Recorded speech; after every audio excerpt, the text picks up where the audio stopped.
Hello friends, नमस्कार। स्वागत है आपका YouTube channel your online CA पर। आज की इस वीडियो में जानेंगे कि कैसे जीएसटी पोर्टल पे हम जीएसटी वन को फाइल करते हैं। तो आइए वीडियो शुरू करते हैं। सबसे पहले हम जीएसटी पोर्टल पे लॉगिन कर लेंगे। लॉगिन करने के बाद आप आएंगे फाइल रिटर्न्स के अंदर। आपको जिस मंथ की आपको सिलेक्ट करनी है, रिटर्न फाइल करनी है, वैसे सिलेक्ट कर लीजिएगा पीरियड। यहाँ पे जैसे मैं अक्टूबर की फाइल कर रहा हूँ, यहाँ पर सिलेक्ट करके पीरियड यहाँ पे हम सर्च पे क्लिक करेंगे। यहाँ पर आप आएंगे जीएसटी वन पे। जीएसटी वन पे यहाँ पे क्लिक करने के बाद आपके सामने जीएसटी वन का फॉर्म पूरा ओपन हो जाएगा। आपको एक एक करके यहाँ से टेबल जो आपके लिए सूटेबल है आप वो फिल कीजिएगा। आपको मैं सारे टेबल्स के बारे में बताऊंगा। अगर आपको नील फाइल करनी है तो सबसे पहले आप यहाँ पर इस पर क्लिक कीजिएगा। इस पर क्लिक करने के बाद आप इसको सेव कीजिएगा नीचे आके। तो सेव करने के बाद इसको आप प्रोसीड टू फाइल कर दीजिएगा। आप नॉर्मली इसे डीएससी ईवीसी से आप फाइल कर सकते हैं नील। फिर आपका आता है, अगर आपने सेल करी हुई है, सपोज आपने B2B सेल करी है, सबसे पहले आता है B2B का आपका। यहाँ पर आप क्लिक नहीं करेंगे, यहाँ पे आप नॉर्मली कर्सर को लाएंगे तो आपको दिख जाएगा taxable outward supply made to registered person. जो आपकी टैक्सेबल सप्लाई है रजिस्टर्ड पर्सन को लेकर, तो यानी कि B2B यहाँ पे सारी आपकी B2B की सेल आने वाली है। यहाँ पे हम क्लिक करेंगे इसके अंदर। यहाँ पर ऐड रिकॉर्ड हम करेंगे। इंपोर्ट ईवे डाटा से भी आप कर सकते हैं। जैसे आपने ईवे बिल काटा हुआ है, जिस पार्टी को यहाँ पे इंपोर्ट करेंगे तो उसका डाटा यहाँ पे सारे इंपोर्ट हो जाएगा ईवे बिल पोर्टल से। हमें अगर नॉर्मली एंट्री डालनी है एक बाय एक करके, तो ऐड रिकॉर्ड पे क्लिक करेंगे। यहाँ पर हम पार्टी का जीएसटी नंबर डालेंगे। जीएसटी नंबर डालने के बाद वो पार्टी का नाम अपने आप उठा लेगा। जैसे यहाँ पार्टी का नाम उसने अपने आप उठा लिया है। आपको इन्वॉइस नंबर डालना है। इन्वॉइस नंबर क्या है, आपकी इन्वॉइस डेट डालनी है आपको यहाँ से। ठीक इसी तरीके से टोटल इन्वॉइस वैल्यू, जो आपकी इन्वॉइस वैल्यू है, सपोज आपकी टैक्सल वैल्यू 10,000 रुपये है, उस पर आपने टैक्स लगाया है, मान लो 1,200 रुपये आपने उस पर टैक्स लगा दिया। टोटल इन्वॉइस वैल्यू आपको देगी 11,200। तो आपको यहाँ पे टोटल इन्वॉइस वैल्यू आपको देगी 11,200 रुपये। आपकी प्लेस ऑफ सप्लाई क्या है, गुजरात है। अगर यहाँ से आपको चेंज करनी है तो यहाँ पे चेंज भी कर सकते हैं। फिर आपको डालना है किस रेट में टैक्सेबल वालों को किस रेट की है। यहाँ पे जैसे मान लो 10,000 मेरी 12% की है, तो यहाँ पे आप 10,000 डाल देंगे तो ऑटोमेटिक ये अपने आप ये उठा लेगा 1,200 रुपये। इस तरीके से आप इसे सेव कर देंगे। सेव करने के बाद आपका बाहर ये शो हो जाएगा। नॉर्मली मैं सेव नहीं कर रहा, बैक आ रहा हूँ, बाहर आ रहा हूँ। आप यहाँ पे सेव करते हैं, आपका यहाँ पे डाटा आपका शो हो जाता। बैक आया, उसके बाद आता आपका B2C लार्ज इनवॉइस। आप यहाँ पे कर्सर लाएंगे, आपको यहाँ पता लग जाएगा जिसकी 2.5 लाख से ऊपर की वैल्यू है, आपको B2C लार्ज इनवॉइस में यहाँ पे डालना है।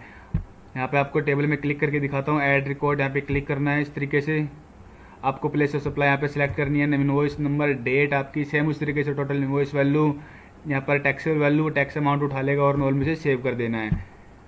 आपकी सेकंड टेबल आती है, यहाँ पर आप सेव करती है, आपको यहाँ पे डाटा शो हो जाएगा उसी तरीके से। आपकी आपकी थर्ड टेबल आ रही है यहाँ पर एक्सपोर्ट इनवॉइस। जो आप एक्सपोर्ट करते हैं वो सारी डिटेल आपको यहाँ पर एक्सपोर्ट में डालनी है। B2C में कौन सी डिटेल्स आएंगी आपकी, जैसे फ्लिपकार्ट पे, अमेजोन पे आप सेल करते हैं, या फिर किसी भी B2C पर्सन, या फिर जिसके पास जीएसटी नंबर नहीं है, स्मॉल आपने सेल करी है B2C में, तो वहाँ सारी डिटेल इसमें डालनी है स्टेट वाइज। जैसे स्टेट वाइज यहाँ पे डिटेल डालनी है, ऐड रिकॉर्ड करना है। ये मेरा डाटा पहले से डाला हुआ है। प्लेस ऑफ बाय आपको सिलेक्ट करनी है। जैसे मैं यहाँ पे दिल्ली सेलेक्ट कर रहा हूँ, मेरा दिल्ली का नंबर है, मैंने दिल्ली पे सेल करी है। जैसे मैंने 1,000 रुपये की वैल्यू सेल करी है, 1,000 रुपये यहाँ पे डाल दूंगा मैं। टैक्स रेट कितना है वो टैक्स रेट सिलेक्ट करूँगा यहाँ से, तो ऑटोमेटिक ये अपने आप उसका टैक्स अमाउंट यहाँ से उठा लेगा। उसको आप सेव कर देंगे तो आपका डाटा आ जाएगा। जैसे मैंने यहाँ पे सेव करी हुई है डाटा, ये मेरे स्टेट में सेल हुई है, तो यहाँ पे मैंने डाटा B2C में डाटा सारा डाला हुआ है। फिर उसके बाद आता है आपका नील रेटेड सप्लाई। अगर आपकी कोई नील रेटेड की सप्लाई है तो आपके इसके अंदर डालना है। जैसे आप नील रेटेड सप्लाई आप कर रहे हो, इंट्रा स्टेट कर रहे हो, यानी कि आपके पास जीएसटी नंबर है, यानी कि जीएसटी में आप इंट्रा स्टेट सप्लाई कर रहे हो नील रेट की सप्लाई। यहाँ पर इंट्रा स्टेट क्या हुआ, दिल्ली का नंबर है और आपने दिल्ली की सप्लाई करी, वो आपका इंट्रा स्टेट सप्लाई हो जाएगा। ये आपका है रजिस्टर्ड पर्सन के लिए, यानी कि जो आपने नील रेट सप्लाई की है, आपके पास जीएसटी नंबर है, सामने वाली पार्टी के पास जीएसटी नंबर है और वो दिल्ली की ही है, तो इंट्रा स्टेट भी हो जाएगा और रजिस्टर्ड पर्सन हो जाएगा। ठीक इसी तरीके से आपने दिल्ली की दिल्ली में सेल की है, लेकिन वो अनरजिस्टर्ड पर्सन की है, वो नील रेटेड सप्लाई है, तो आप इसमें डालेंगे। आपने इंटर स्टेट सप्लाई करी है वो रजिस्टर्ड पर्सन को, यानी कि सामने पार्टी के पास जीएसटी नंबर है, लेकिन वो दिल्ली की पार्टी नहीं है, वो दिल्ली से बाहर की पार्टी, जैसे हरियाणा की पार्टी है, तो इंटर स्टेट सप्लाई में आ जाएगा रजिस्टर्ड पर्सन में। और अब बाहर की पार्टी है, उस पर जीएसटी नंबर रही है, ठीक इसी तरीके से हम अनरजिस्टर्ड में डाल देंगे। ऐसी एग्जाम्प्ट आइटम है तो एग्जाम्प्ट आइटम में डाल देंगे, और इसी तरीके से नॉन जीएसटी सप्लाई में डाल देंगे। इसे सेव कर दीजिएगा। फिलहाल मैं बैक कर रहा हूँ यहाँ पर। फिर उसके बाद आता है आपका डेबिट नोट, क्रेडिट नोट्स। इसके बारे में मैं आपको पिछली वीडियो में बता चुका हूँ, उसकी मैं लिंक डाल दूंगा, आप वहाँ से देख सकते हैं। डेबिट नोट, क्रेडिट नोट में क्या होगा, सिंपल है, आपको जिस पार्टी को यहाँ पे डालना है, यहाँ पे ऐड रिकॉर्ड करना है। ठीक इसी तरीके से आपको जीएसटी नंबर, पार्टी की डिटेल उठा लेगा। आपको डेबिट नोट है या फिर क्रेडिट नोट है, उसका नंबर यहाँ पे डाल दीजिएगा, डेट डाल दीजिएगा, नोट टाइप यहाँ पे सिलेक्ट कीजिएगा कि क्रेडिट नोट है, डेबिट नोट है। आप यहाँ सेलेक्ट करके प्लेस ऑफ सप्लाई, कौन सी प्लेस ऑफ सप्लाई क्या है उसकी, यहाँ पे नोट वैल्यू कितनी है, ठीक इसी तरीके से आपको सेव कर देना है। फिर उसके बाद आपका debit note, credit note unregistered को, अगर जैसे आपने debit note, credit note unregistered persons को किया है तो यहाँ पे उसकी डिटेल आपको यहाँ पे डालनी है। फिर आपके अगले टेबल में आता है टैक्स लेवलिटी एडवांस रिसीव। अगर आपको एडवांस में रिसीव होता है अमाउंट तो उस पर आपकी टैक्स लेवलिटी आपको जीएसटी पे करना होता है, वो इस टेबल में जाएगा। आपका एडजस्टमेंट करनी है एडवांस की तो इस टेबल में आएगा। एचएसएन वाइज समरी डिटेल डालनी है आपकी तो 12 नंबर टेबल में आएंगे। एचएसएन वाइज समरी में क्या होता है, जैसे एचएसएन कोड आपकी, वो आपको एचएसएन कोड डालना है जितनी भी एचएसएन कोड पे आपकी सेल हुई है। जैसे मैंने यहाँ पे एक एचएसएन कोड मेरी एक सेल हुई है, सपोज 9506 पे, 9506 पे मेरी कितनी सेल हुई यहाँ पर आप सेलेक्ट कर लेना। जैसे मैंने सेलेक्ट कर लिया, आ जाएगा। अब यूक्यूसी आपका क्या है कि इसमें आपने सेल की, जैसे मैंने पीसीस में सेल की, मेरा आइटम पीसीस में है तो आप पीसीस डाल दीजिए। कितनी क्वांटिटी है आपकी, क्वांटिटी यहाँ पे डाल दीजिएगा। टैक्सेबल वैल्यू उसी तरीके से आपको किस रेट पे आपने सेलेक्ट की, 12 पे 18 पे यहाँ पे सेलेक्ट कीजिएगा। आईजीएसटी कितना है, सीजीएसटी कितना है, एसजीएसटी कितना है, वो सारी चीज़ें आपको यहाँ पे डालनी है। जैसे कि मैंने यहाँ पे पहले से सेव कर रखा है कि 9506 मेरा एचएसएन है। अगर आपके और भी एचएसएन है, मान लो 4 एचएसएन है इसके अंदर, तो आपको हर एचएसएन की अलग अलग वैल्यू डालनी होगी कि उस पर टैक्सेबल कितना है, उतना टैक्स अमाउंट कितना है, रेट कितना है। इस तरीके से आपको यहाँ पे एचएसएन आपको समरी यहाँ पे डालनी है। फिर उसके बाद आता है आपका डॉक्यूमेंट इशू, यानी कि आपने जिस मंथ में आप सेल कर रहे हो उसमें आपने कितने बिल से कितने बिल नंबर तक आपने सेल करा है, वो आपको यहाँ पे सारी डिटेल यहाँ पे डालनी है। यहाँ पे इनवॉइस, आउटवर्ड सप्लाई, यहाँ से आप ऐड डॉक्यूमेंट करके डाल सकते हैं। टोटल नंबर कितने हैं, आपके कितने कैंसिल हुए, नेट इशू आपका आ जाएगा। ठीक इसी तरह से आपको सेव कर देना है इसको। जितनी भी आपकी डेट डिटेल है, आपकी जो वर्क रिलेटेड जो भी सारी डिटेल, आप डिलीवरी चलान, यहाँ पे आप सारी डिटेल यहाँ पे डाल सकते हो। फिर आप नॉर्मली सेव करिए। यहाँ पे फिलहाल मैं बैक कर रहा हूँ। आपके इसके बाद आता है आपका अमेंड का।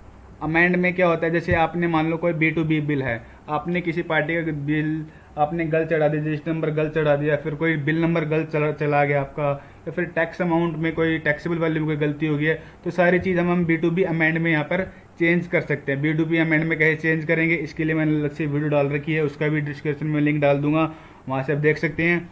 नॉर्मली से हमें क्लिक करके हमें किस फाइनेंशियल का चेंज करना है, इनवॉइस नंबर डाल दीजिए। जैसे मैं इनवॉइस नंबर 11 यहाँ पे चेंज करके दिखा रहा हूँ। अमेंड कीजिएगा यहाँ पे।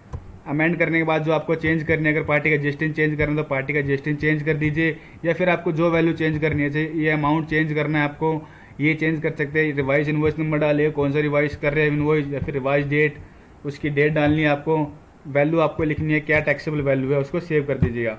फिलहाल मैं बैक कर रहा हूँ। उसके बाद आप आता है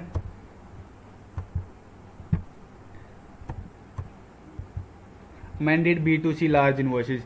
ठीक इसी प्रकार से आपको अमेंड B2C लार्ज इनवॉइस आप अमेंड कर सकते हैं। एक्सपोर्ट इनवॉइस को अमेंड कर सकते हैं। यहाँ पर क्रेडिट नोट, डेबिट नोट को अमेंड कर सकते हैं। आप डेबिट नोट क्रेडिट नंबर डाल के, ठीक इसी प्रकार से आप यहाँ पर क्रेडिट नोट को भी यहाँ पे अमेंड कर सकते हैं। डेबिट नोट यहाँ पे अनरजिस्टर्ड वालों को भी अमेंड कर सकते हैं। B2C यहाँ पर अमेंड कर सकते हैं। B2C में यहाँ पे सप्लाई, प्लेस ऑफ सप्लाई डाल के मंथ सेलेक्ट करके अपना आप इसको अमेंड कर सकते हैं। आप पे टैक्स लायबिलिटी जो एडवांस में आपने पे किया हुआ है, जो रिसीव हुआ है, उसमें आप यहाँ पे इसे चेंज कर सकते हैं। ऐसी एडजस्टमेंट ऑफ एडवांस में आप यहाँ पे इसे अमेंड भी कर सकते हैं। रजिस्टर फाइल 1 करते वक्त आपको देखनी है आपके कौन सी टेबल आपसे रिलेट करती है, तो आप उसको टेबल को आपको फिल करना है। और नॉर्मली फिल करने के बाद आपको नीचे आना है, आपको करना है प्रोसीड टू फाइल पर। Proceed to file to summary यहाँ पर जनरेट हो जाएगी। जनरेट होने के बाद इसको आप रिफ्रेश करेंगे। रिफ्रेश करने के बाद प्रोसीड टू फाइल पे आप नीचे आएंगे। आप नॉर्मली उसे आप DSC या फिर EVC से फाइल कर सकते हैं। यहाँ से आपकी वैल्यू शो हो जाएगी, आपने कितनी वैल्यू यहाँ पे डाली है। B2B में होती तो B2B में आपकी यहाँ पर वैल्यू आती। जैसे मैंने यहाँ पर B2C में डाली हुई वैल्यू, ये मेरी B2C की वैल्यू, टैक्सेबल वैल्यू मेरी ये टैक्स अमाउंट ये रहा। यहाँ से हम चेक कर सकते हैं। ठीक इसी तरीके से यहाँ पे डेबिट नोट, क्रेडिट नोट मैंने डाला नहीं है, लेकिन मैंने HSN वाइज समरी डाली है, तो यहाँ से HSN वाइज समरी आप यहाँ से देख सकते हैं। आप ऐसे इसे PDF में डाउनलोड भी कर सकते हैं। डायरेक्ट आपको इसे फाइल करना है तो आप इसे फाइल स्टेटमेंट पे जाएंगे। फाइल स्टेटमेंट में जाने के बाद यहाँ से आप इसे सिलेक्ट करेंगे। सिलेक्ट करने के बाद इसे नॉर्मली आप DSC या EVC से फाइल कर सकते हैं। तो फ्रेंड्स, आज की वीडियो में हमने जाना कि GST 1 में कौन कौन सी टेबल में कौन कौन सी आपको वैल्यू फाइल करनी है, किस तरीके से आपको GST 1 फाइल करनी है। तो फ्रेंड्स, अगर आपको वीडियो अच्छी लगी हो तो वीडियो को प्लीज़ लाइक करें और चैनल को सब्सक्राइब करें। Thank you.